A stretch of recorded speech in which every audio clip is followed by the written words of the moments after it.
വെണ്ണക്കല്ലിൽ തീർത്ത താജ്മഹലിന്റെ പ്രതിബിംബം ഒരു കണ്ണാടിയിൽ എന്ന പോലെ പ്രതിഫലിപ്പിക്കാൻ ഇനിയും നമ്മുടെ യമുനാ നദിക്ക് കഴിയുമെന്നതിൽ സംശയമാണ്. അത്രമാത്രം മലിനീകരണത്തിന് വിധേയമായി കഴിഞ്ഞിരിക്കുന്നു യമുന ഇന്ന്. ചാത് പൂജയുടെ ഭാഗമായി യമുനാ നദിയിലെ വിഷപ്പതയിൽ ഭക്തർ നടത്തിയ സ്നാനത്തിന്റെ പശ്ചാത്തലത്തിൽ യമുനയുടെ ഇന്നത്തെ സ്ഥിതിയെ നമുക്ക് വിലയിരുത്താം. കഴിഞ്ഞ 2018, 19, 20 തുടങ്ങിയ വർഷങ്ങളിലായി സൗത്ത് വെസ്റ്റ് മൺസൂണിന് ശേഷം നവംബർ മാസത്തിലായി ഇത്തരത്തിൽ വിഷപത കണ്ടുവരുന്നുണ്ടായിരുന്നു. അന്നും ഇന്നും പൊല്യൂഷൻ കൺട്രോൾ ബോർഡിന് ഈ ഒരു പ്രശ്നത്തിന് പരിഹാരം കാണാൻ കഴിഞ്ഞിട്ടില്ല.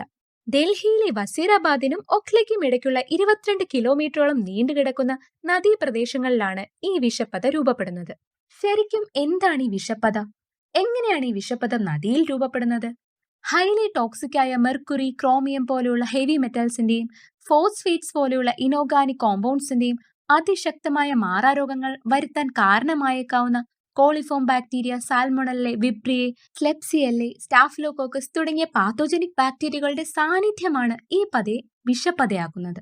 ഒരു ജലാശയത്തിൽ പതയുണ്ടാകാനുള്ള പ്രധാന കാരണം ആ വെള്ളത്തിൽ അസാധാരണമായി കണ്ടുവന്നേക്കാവുന്ന കെമിക്കൽ കോമ്പൗണ്ട്സ് ആണ്, പ്രത്യേകിച്ച് സർഫാക്ടൻസ്. സർഫാക്ടൻസിൽ പ്രധാനപ്പെട്ടവയാണ് detergents, oil refining, paint formulation, plastic processing, cleaning തുടങ്ങിയ സകലവിധ ഇൻഡസ്ട്രിയൽ പ്രോസസ്സുകൾക്കും ഡിറ്റർജൻസ് റോ മെറ്റീരിയലും ബൈ പ്രൊഡക്റ്റും ആകുന്നുണ്ട്. ശരിയാണ്, ഫ്രോത്തിങ് എബിലിറ്റി ഉള്ളവരാണ് ഡിറ്റർജൻസ്. എന്നാൽ യമുന നദിയിലെ ഈ വിഷപ്പത നേരിട്ട് കണ്ടവർക്കറിയാം, ഒരു രാത്രി കൊണ്ട് രൂപപ്പെട്ട് മിനിറ്റുകൾക്കോ മണിക്കൂറുകൾക്കോ ശേഷം ഇല്ലാതാകുന്ന വെറും സോപ്പ് പതയല്ല ഇതെന്ന്. അത്രമാത്രം തിക്നെസ്സോടെയും സ്റ്റെബിലിറ്റിയോടെയുമാണ് വസീറാബാദിന്റെ പ്രദേശങ്ങളിൽ ഈ പത കാണപ്പെട്ടത്. ഡിറ്റർജൻസിന് പുറമെ പലവിധ ടോക്സിക് കെമിക്കൽസും ഓർഗാനിക് കോമ്പൗണ്ട്സും യമുന നദിയിൽ ഇതേ വിധത്തിൽ ഉപേക്ഷിക്കപ്പെടുന്നുണ്ട്. ഇതിൽ ഫോസ്ഫേറ്റ്സ്, നൈട്രേറ്റ്സ് തുടങ്ങിയ ഇനോർഗാനിക് കോമ്പൗണ്ട്സിന്റെ പങ്ക് വളരെ വലുതാണ്. സൗത്ത് വെസ്റ്റ് മൺസൂൺ കാലത്തുണ്ടാകുന്ന വർദ്ധിച്ച കുത്തൊഴുക്കിൽ കൃഷിപ്രദേശങ്ങളിൽ നിന്നും മറ്റ് വ്യവസായശാലകളിൽ നിന്നും ശരിയായ രീതിയിൽ സംസ്കരണം നടക്കാതെ യമുനയിലേക്ക് ഒഴുകിയെത്തുന്ന ഫോസ്ഫേറ്റ്സും നൈട്രേറ്റ്സും അടങ്ങിയ വേസ്റ്റ് വാട്ടർ നദിയിലെ ആൽഗകളുടെയും ഫൈറ്റോ പ്ലാങ്ക്ടന്റെയും കോൺസെൻട്രേഷൻ കൂട്ടുന്നു. ഇങ്ങനെ വളരെ വേഗം നദിയിൽ വളരുന്ന ചെറു സസ്യങ്ങളും ആൽഗകളും ഡൽഹിയിലെ അതിതീവ്രമായ കാലാവസ്ഥയിൽ വളരെ പെട്ടെന്ന് തന്നെ ഡീകമ്പോസ് ചെയ്ത് കാർബോഹൈഡ്രേറ്റ്സ്, ലിപ്പിഡ്സ്, പ്രോട്ടീൻസ് തുടങ്ങിയ ഓർഗാനിക് കോമ്പൗണ്ട്സ് ആയി മാറുന്നു. ഇതിനോടൊപ്പം ഹൈ കോൺസെൻട്രേഷനിലുള്ള ഡിറ്റർജൻസ് നദിയുടെ സർഫസ് ടെൻഷൻ കുറയ്ക്കുന്നതിലൂടെ നദിയുടെ മുകളിലെ ജലം താഴേക്ക് പോകാനും ഡീകമ്പോസ്ഡ് ആയിട്ടുള്ള ഓർഗാനിക് മാറ്റർ നദിയുടെ ഉപരിതലത്തിലേക്ക് വരാനും ഇടയാക്കുന്നു. ഇങ്ങനെ ഉപരിതലത്തിലെ ഡിറ്റർജൻസിൽ അടങ്ങിയിരിക്കുന്ന സർഫാക്ടൻ മോളിക്യൂൾസ് ലിപ്പിഡ്സ് പോലെയുള്ള ഓർഗാനിക് കോമ്പൗണ്ട്സുമായി ഹൈഡ്രോഫോബിക് ഇന്ററാക്ഷനിലൂടെ ബോണ്ടഡ് ആവുകയും ഇമ്മൾസിഫിക്കേഷൻ എന്ന പ്രോസസ് വഴി പിന്നീട് വാട്ടർ മോളിക്യൂൾസുമായി ബോണ്ടഡ് ആയി വീണ്ടും വെള്ളത്തിന്റെ സർഫസ് ടെൻഷൻ കുറയ്ക്കുകയും ചെയ്യുന്നു. നദി ശക്തമായി ഒഴുകുമ്പോഴോ നദിയുടെ മുകളിലൂടെ ശക്തമായി കാറ്റ് വീശുമ്പോഴോ അന്തരീക്ഷത്തിലുള്ള എയർ മോളിക്യൂൾസ് സർഫസ് ടെൻഷൻ കുറഞ്ഞതിനാൽ തന്നെ അതിവേഗം ഈ നദീജലത്തിലേക്ക് ലയിക്കപ്പെടുന്നു.